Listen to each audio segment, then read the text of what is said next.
Hello, everyone, and welcome into crushthestreet.com. I am Kenneth Amanduri, and I'm joined today actually with a returning guest, someone who hasn't been on the show in quite a while, though. So it'll be a real treat to speak with him again. It's been almost 2 years now since we last spoke. His name is Brandon Smith. He's a writer and an activist in the liberty movement. He's been doing this for over a decade. And he's the founder and chief strategist behind the Alternative Market Project. His website is alt-market.com. We'll have the links in the description area. Brandon, thanks so much for coming on Crush the Street and having this conversation with us today. Thanks for having me on the show, Kenneth. Okay, so as we're doing this interview, the Dow Jones is down, more than 150 points at the moment.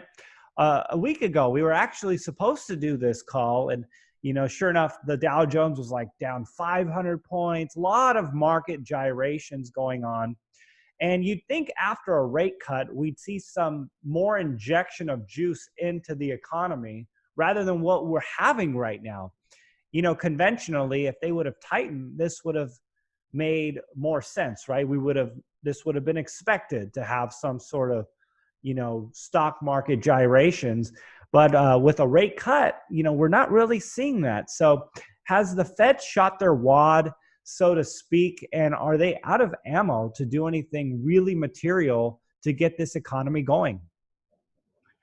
Well, first of all, I think the Fed's reaction is actually rather muted. I think that they're limiting quite a bit the amount of liquidity that's going into the system, even with overnight repo markets and the repo purchases increasing. Most of what the Fed has done has been the bare minimum. That includes the rate cuts and the repo purchases. With the amount of liquidity that's needed to stabilize the markets at this time, the Fed should have introduced QE4 months ago, perhaps 6 to 8 months ago, just after the crash in December. At this point, I think it's too late. There's really nothing that can be done to stop that layman type moment from coming. And we're not sure. I'm not sure what the exact trigger will be. It could be geopolitical. It could be financial. But it's coming. And I don't think the Fed really intends to do much to stop it. In fact, I think they've actually helped things along by tightening liquidity in the first place and popping the everything bubble. So I don't see the Fed intervening much until after the crash has run its course. Well, we know there's a lot of headline news that seem to be dictating which way the market is going to go. If things heat up on the China news front, then markets start to trade down. And then if there's any sort of relief, markets bounce back higher. And, we know the current economic situation is fragile. Markets are gyrating. Even this impeachment startup is creating some sort of uncertainty in the markets. Let me ask you this. What does the ultimate collapse or reset or major correction, what does it get blamed on by the mainstream media? Who do they blame when this all happens? And does the truth get exposed, or does it have some sort of scapegoat where the elites are able to control the narrative even when everything is collapsing? Well, I think it's probably obvious to most of your listeners that the narrative on the collapse will be that it was the trade war or Trump's trade war that caused the crash. It's pretty much been the primary narrative in the mainstream media for the past year and a half. And I actually warned about this about 2 years ago, maybe 2.5, not long after Trump was elected. I warned that he was going to be set up as the new Herbert Hoover, and a lot of his policies and his policy actions have matched up very closely with Herbert Hoover's policy actions, including major corporate tax cuts, the tariffs and the trade war. A lot of what Trump does matches up with what Herbert Hoover did right before the crash of 1929. So it seems to me that Trump is being set up as the next Herbert Hoover, and Herbert Hoover, of course, took quite a bit of the blame for the crash of 1929 and the Great Depression. Of course, if you studied the history of the Great Depression and the Federal Reserve's involvement in that, you know that it was actually the Fed's tightening of liquidity after they had blown up a huge financial bubble in the 1920s. It was the Fed's tightening of liquidity that caused that bubble to pop. It was the Fed that caused the Great Depression, not Herbert Hoover. Once again, we're seeing the same scenario where the Fed has tightened liquidity for a short period of time, just long enough to pop the everything bubble, and Trump is being set up as the next scapegoat for that crash. And that includes the trade war, Trump's trade war, as a scapegoat for that crash. Now, the problem with this is I don't see Trump as completely innocent or an innocent victim in this scenario, because Trump has consistently taken credit for the stock market bubble, for the false statistics coming out of the Bureau of Labor, and he's also consistently taken credit for increases in GDP, even though we know a lot of those statistics are fake. Trump even said they were fake during his campaign in 2016, but for some reason, once he was in the White House, he decided that he was going to own all of that. He was going to own the market bubble. He was going to own all the fake stats, everything. So he's set himself up as a scapegoat in a lot of ways. So, you know, and a lot of people could debate whether that was knowing or unknowing that he was doing that. Maybe it was witting or unwitting, but the bottom line is he has tied himself so completely to the economy at this point and all of its movements that when it crashes, he will take the blame. Brandon, I got a question for you, and I'll start it with this. You know, how much of the global wealth that is circulating at the moment is an illusion? And put differently, when the breakdown really kicks into gear, does what gets lost in the US and Europe and the West, does it show up in value somewhere else globally, or does the wealth simply vanish in its entirety? Do you have any insight on this, and what is going on with global wealth? Well, I can't speak as much to global wealth as I can to U.S. wealth. I don't have all the stats right in front of me as far as global wealth, but for U.S. wealth, I can say for certain that corporate debt is at all-time historic highs, higher than it was right before the crash of 2008. I can say that consumer debt is at all-time highs, higher than it was before the crash of 2008. And national debt, of course, is even more inflated. It's almost double what it was before the crash of 2008. So in terms of, if we're talking about wealth, a lot of wealth is canceled out by debt. And in the end result, in the end game, wealth is canceled out by debt. Wealth is not, or debt is not wealth, contrary to popular belief in the mainstream economic media. Debt is not wealth. So a lot of our wealth in the U.S. is predicated on the idea that debt has momentum, and that debt is tangible and real, and that debt creates wealth. That's absolutely false. We saw that in 2008. Nothing has changed in the past 10, 11 years. So once again, we're in a situation where much of our wealth is actually based on massive debt levels. And eventually,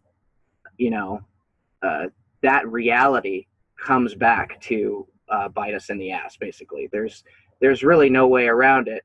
You can stimulate all you want. You can have QE 4, 5, 6, 7. It doesn't matter. Eventually, debt will win. Hmm. And that's kind of where we're at in the US at this point.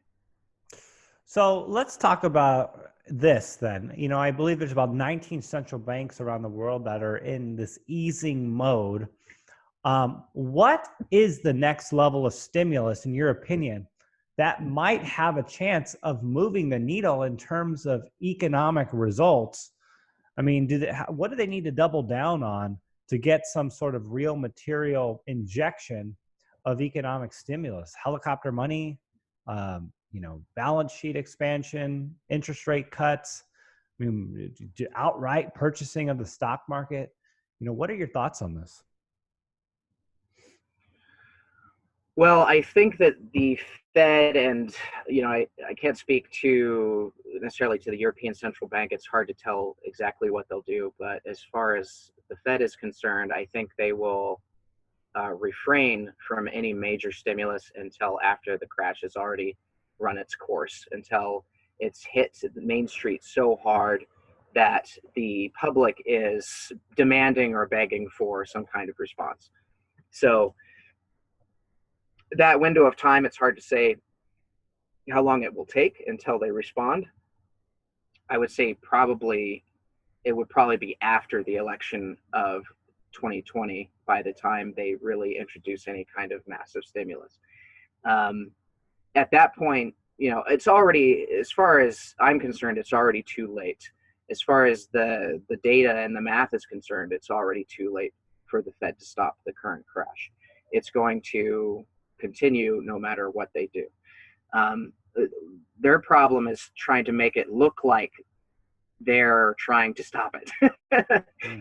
They have to make it look like they care. They don't care. I think that this crash is a lead in to a major, what they would call a global economic reset, and a major changes in the global economic framework and the global monetary framework.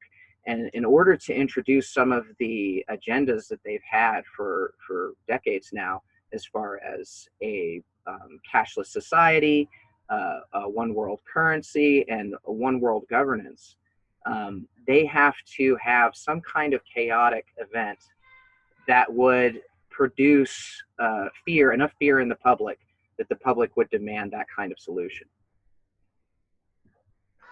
Brandon, let's talk about precious metals here for a moment.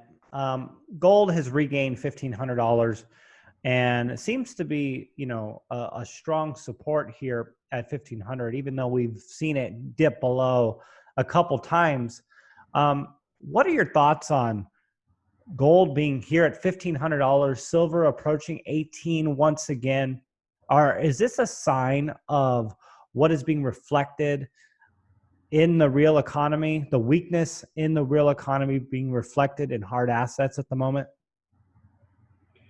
Yes, I think so. Gold and silver. I predicted in July that gold and silver would jump in value even if the Fed refrained from large rate cuts or stimulus, which at that time they had refrained from that, and gold and silver prices jumped dramatically. And the reason for that is that gold and silver are not necessarily dependent only on the state of the dollar. They're not only dependent on Fed's, whether the Fed is inflating or tightening policy. Gold and silver are hedges against economic calamity and also economic fear. So whenever you have a situation as unstable as we have now, financially and geopolitically, people are going to naturally start reverting some of their holdings into commodities, and especially precious metals. So gold and silver are going to continue rising. I think the last drop, this last big drop we saw a couple weeks ago, was primarily due to China being out of the markets for a week because of their golden week, where they're out of everything shut down over there for their holiday. So now they're returning. I think they just returned today. So there's a very good chance that metals will continue to climb from this point on. And with the geopolitical situation, with talks, it looks like talks are going to fall apart between the U.S. and China this month. Uh, I predict there won't, even if there are talks, there won't be any kind of substantial deal out of them.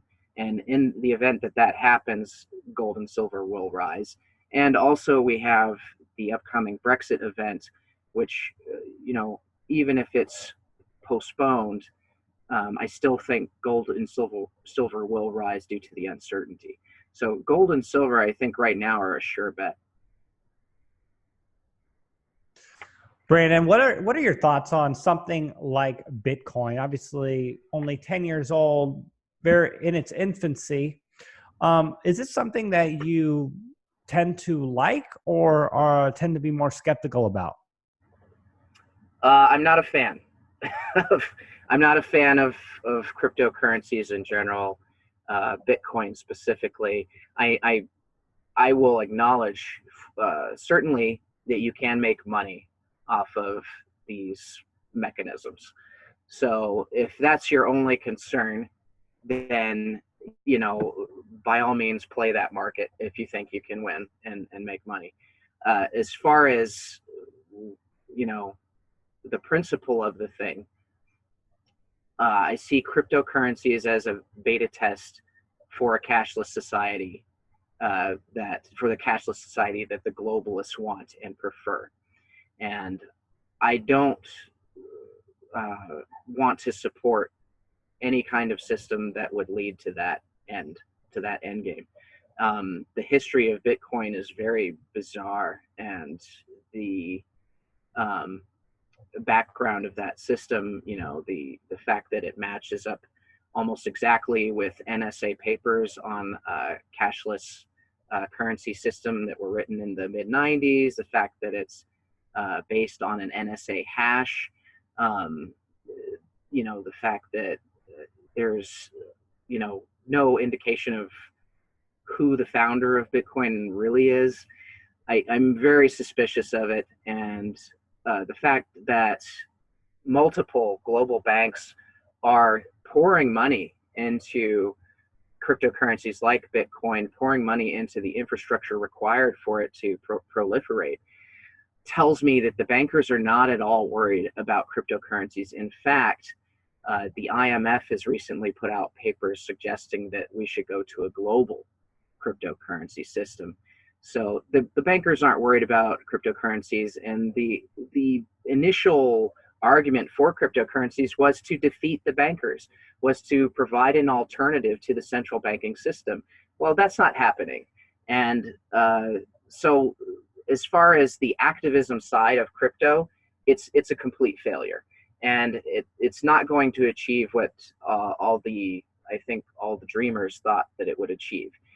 If you're only going into it to make money, by all means, more power to you. But as far as the activism side, I'm completely unconvinced. All right, Brandon. Well, thank you so much for your time here at Crush the Street. I really want to give you an opportunity here to just share some closing thoughts, kind of in general, what you would give as advice to people who, are looking at the current situation and, want to take some action, take some action for their life, for their future, for their kids, for their legacy. I mean, all of these things. I mean, we're at such extreme boom and bust times. The consequences of our actions are very magnified, I feel, in this current situation, especially when you consider the transfer of wealth that's going to be taking place as we move forward here. So having said that, please share some closing thoughts for our audience. Yes, well, if you're looking for a solution, definitely don't rely on politics. Don't assume that your vote will matter and that your vote will change things. The thing that really changes the world, whenever there is a great change in the world, is individual action. In your own personal life, there are things that you can do that affect the bigger picture. And one of the things that you can do right now is start decoupling from the mainstream system and start setting yourself up as sustainable. Um, Set yourself up as a provider and a producer instead of relying on the mainstream system. And what that means is start learning skill sets that help you to produce necessities, start preparing for worst case scenarios, build community with friends, family, neighbors, whoever you can, people of like mind. Start building that community now so that you have, trade avenues, so that you have a community of producers working together just in case there is some kind of grid down situation or a major financial crash. You have something, you have a system to turn to that you built, not that someone else built, something that you built. And if you can do that, and if millions of people do that, if millions of people in the liberty movement do that, then an economic disaster will not affect you anywhere near as much, or affect the country anywhere near as much as it would otherwise. What we have to do is build redundancies. We have to build alternative systems, and we need to separate from the system that is broken. If we don't do this, then we're doomed. If we do this, then we can fight back. We can set up alternatives that will sustain us at least until we can rebuild the mainstream system into something that works. So that's my solution, and it's a lot of people don't like to hear that. Everybody wants a silver bullet solution to the problem, and I'm here to tell you there is no silver bullet solution to this problem. You have to fix this the hard way, and that means taking individual action and building something for yourself. I love it. I love it. Well, everyone, check out Brandon's work at alt-market.com. Brandon, thank you again for coming on Crush the Street. I really do appreciate your time. And if people want to learn more about what you do, please let them know a little bit about your website. Sure. My website is alt-market.com, and I also have a new newsletter called the Wild Bunch Dispatch, which covers more of the solution side and preparedness side of things. All right, sir. Well, thank you again for coming on Crush. Thanks for having me.